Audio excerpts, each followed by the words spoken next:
Welcome to Coffee and Conversation. I'm Chuck Adams. Today we'll be talking about preparing to win new patients in the new normal. I am really excited to be able to spend some time with the internationally known management consultant and speaker, founder and CEO of Terri Ross Consulting, the one and only Terri Ross. Welcome to the program. Chuck, thank you so much for having me.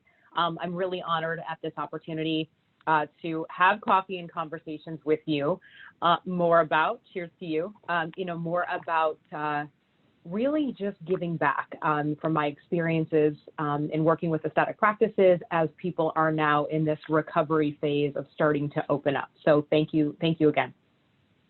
Yeah, no, we're really excited, and I've got a lot I want to dig into around what the new normal is going to look like and how practices can win new patients. But before we get into that, I'd love to learn more about your journey. Tell us how Terri Ross Consulting came to be. Ooh, that's a loaded question and a long story. I will try to keep it concise. Well, for anyone that knows me or has followed me or heard me, I'm very passionate about medicine, and I'm very passionate about sales. So I did go to medical school for a couple of years. I'm from Michigan. I decided I didn't want to be a doctor and that my personality was more suited for sales. So I started my career with Johnson & Johnson a long time ago. I won't age myself. And so I've been in the medical field, right from college, and have worked my way up into a vice president level of sales, working for leading medical device companies and leading teams. And I got into aesthetics in 2007. I moved to Los Angeles and was honored and humbled enough to be able to get the West Coast director position for Medicis, which makes Restylane and Dysport. So I managed the Beverly Hills territory for a couple of years and was able to really take that team to one of the top 10 positions. And then I was recruited by Zeltiq to launch Cool Sculpting in the US and Canada, pre-IPO, which was fantastic. And so that led me on the journey to aesthetics. And so that was in 2007. And then I was traveling quite a bit and decided to have a baby. And so I quit that corporate life after Cool Sculpting was successful and after the company went IPO. I left the corporate sector and had my beautiful daughter. And then I started to get calls from physicians saying, hey, can you help me with my practice? And this was really when med spas were just starting to become the hot thing. So this was like 2011, 12. And some very high profile physicians, Dr. Paul Nassif and Garth Fisher and the physicians at Lasky, kind of all simultaneously were like, can you help me grow my practice? And luckily I'd built good relationships. I had never worked in a medical practice, but I'd had the aesthetic experience. I had had the management and the leadership experience. And that's how Terri Ross Consulting was born. Based out of that, I started consulting for Dr. Nassif and Garth Fisher at that time and quickly learned the internal infrastructure. I learned a lot along the way, which I think, again, allows me to be somewhat different, a different type of consultant in the industry, having both the corporort background, but, tangible, real world experience. And so that's how the business started. Well, I tell you, that's an interesting story, first of all, and a unique skill set that I think you can bring to practices as you kind of trying to help them really pursue growth. Look, we talk to practices around the country, every day, all day long, and we keep hearing the same thing, and that is, I can't wait for everything to get back to normal. What do you think a new normal looks like for aesthetic practices? That's such an interesting question because, we can look at the new normal in different ways. Personally, obviously, and I have my thoughts about that. But as it relates to your particular question, things will not be the new normal. They won't be the same. And I hope to God that they're not, for a couple of reasons from my perspective. So as a consultant, we get clients that call us a lot of times, not proactively, but reactively. They've hired the wrong website company. They bought too much equipment. Their pricing is too low. They didn't hire right. they're not making any money, and they wonder why, and they don't know. So with all due respect to the community, right, if you're a provider, be a provider, but you're not a great business person, which is why there's consultants. And so I'm a big believer in, stay in your lane, do what you're good at, right? And then, seek out expertise where you need it. So one of the things coming out of this is that I hope these past couple of months, people have really taken the time to evaluate their business, sadly, out of a crisis. But if they took the time to actually look at their P&L and look at their balance sheet and look at how they were compensating and reevaluate what wasn't working, right? A simple SWOT analysis. That's one thing that can allow people to come back and when they're opening their doors to make informed decisions that will make change. That being said, the patient experience will not be the same. I love getting my hair done, right? It's just, girls like that stuff. It feels good. I love getting a massage. There's something to be said when you walk into an aesthetic practice, the way that it feels. And it won't feel the same. Patients won't be able to commiserate and hug and stick around to have conversations and touch the skincare, and it's going to be an in and out process. So it's going to reduce that that feeling and the desire. It won't take away the emotional need, right, of what that patient wants to come in for. Yep. It will affect the finances significantly. So if people were already hit and impacted, which most were, and I'm sure many will not be able to sustain. And if they did not pivot, and if they did not adapt, and if they did not make change in the right way, knowing now you can't have double, triple book patients. You're going to have to stagger those patients, which means your revenues already, you were hit hard, you lost a lot of money. You're not going to be able to recoup those funds because of the way you have to stagger appointments and patients. Your staff. I said sales. I want to be very clear when I say that. When I say sales, I mean education. And it shouldn't be a sticky word because we are selling something, but we're not selling the widget, right? We're not selling the implants, and I'm not selling Botox. I'm selling the solution to a problem in the way somebody feels. Yeah. And training is now more important than ever, right? You can't have your staff go back reading a script.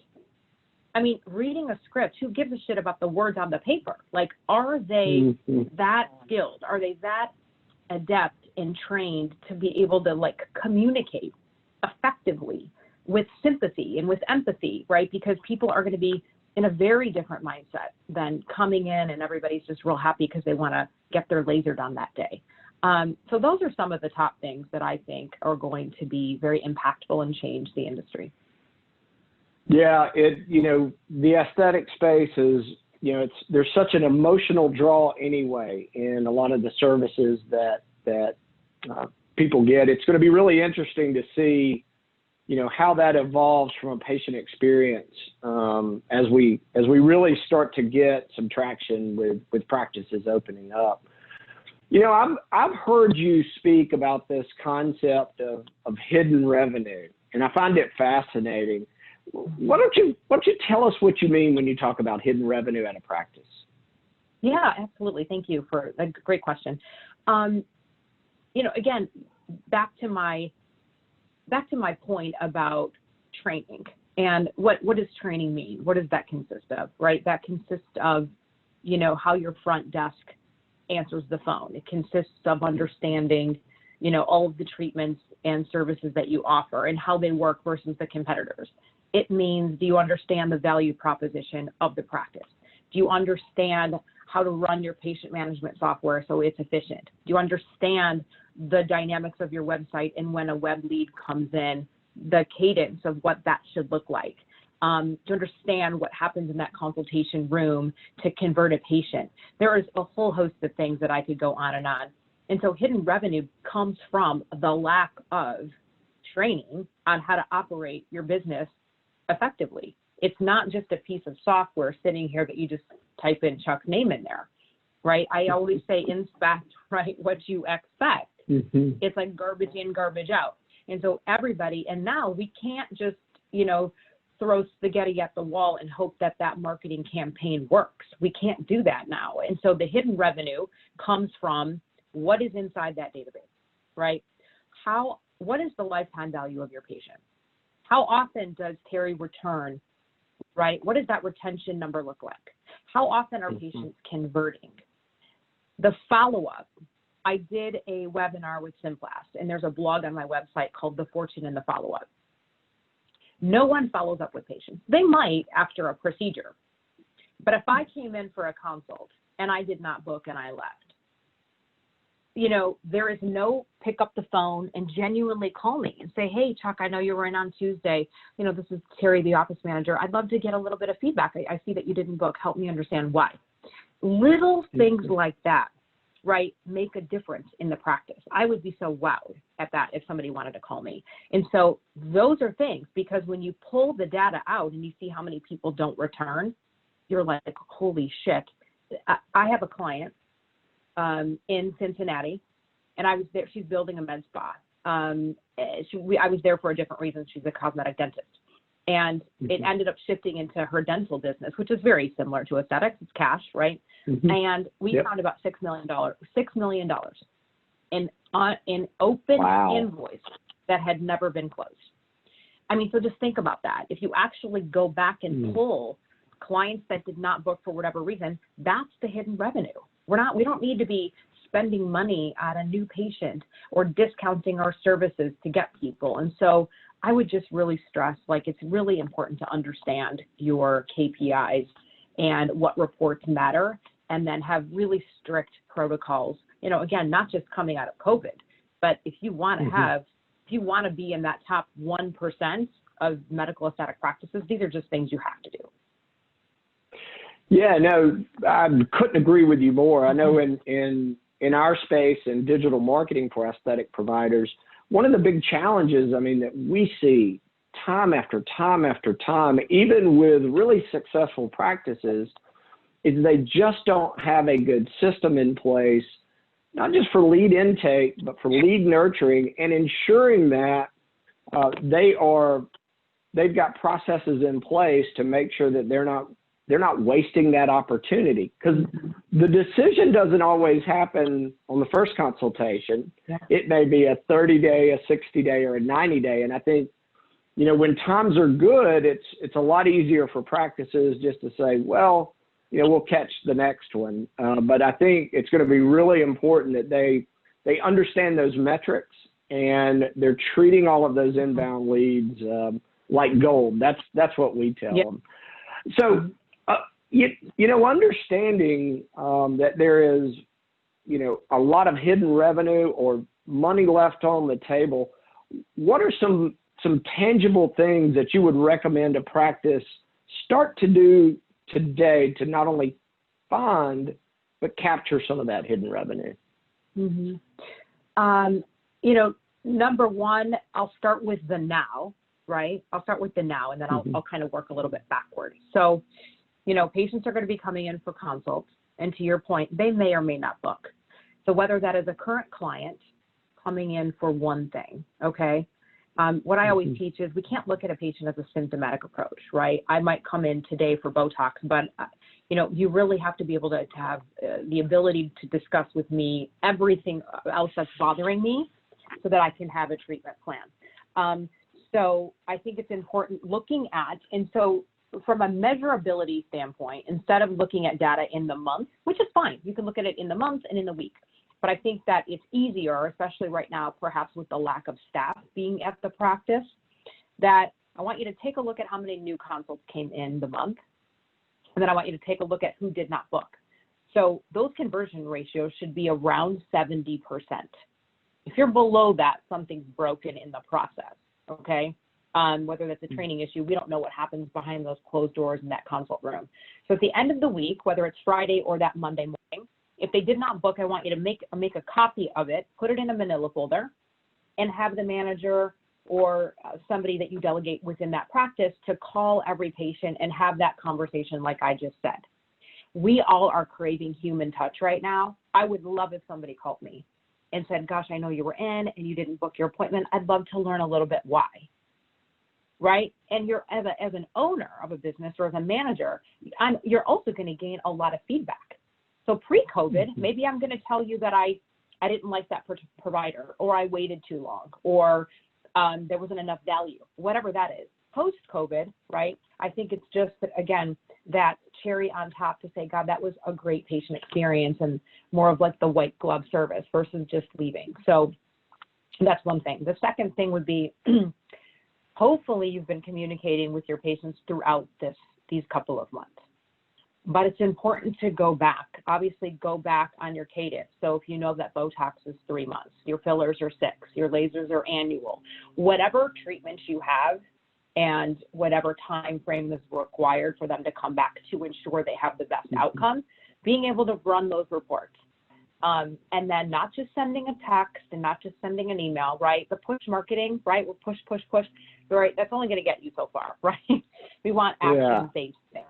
I would suggest, again, someone make an effort to call these patients, because there's so many choices now. And if you did a good job and they were loyal to you, those are the two very simple things. Really, again, it just comes down from reporting. And then back to what you said, Chuck, knowing you guys are a digital marketing company, I am very much, a huge believer. Those leads are gold, and it is shocking. And I'm sure you see shocking. They they're not answered. They're not answered timely. It's a crappy response. You guys, we have got to really get it together, right? And there is very simple things to do. But again, with a little training behind all of that, those web leads can be converted, right? Because I'm sure, wouldn't you agree, Chuck? If I'm writing in on a web lead, I'm writing into you and I'm writing into other practices as well. So it's who's going to get me first, and then who's going to handle it the best way possible that I want to come in. Yeah, I mean, there's a Harvard business study that indicates that over 75% of all sales that happen across every category go to the first company that responds to an inbound lead. Yeah. The faster you respond, the more likely you are to ultimately win that patient. And I agree with you. I think it all starts with measuring what you do, both from a marketing standpoint as well as from a lead management standpoint, because if you don't know your numbers, you don't know your conversion rates, you really don't know your business. So, Terri, this has been awesome. If a practice wants to get in contact with you and maybe learn how you could help them, what should they do? Yeah, thank you for asking. A couple of things. So the website is terrirossconsulting.com. You can go there on my website. You can fill out the contact form. You can certainly feel free to email me directly, which is terri@terriross.com. I would welcome the opportunity to speak with you, to learn a little bit more about you, how I can help support you through this time so that you are feeling confident, your team's feeling confident, and that you're stronger, better, wiser, smarter when you go back to work. Terri, thanks for joining me for some coffee and conversation this morning. Cheers. I really appreciate it. This was great. Thank you so much. Talk soon. All right. Thanks, everybody. Thanks a lot. Take care.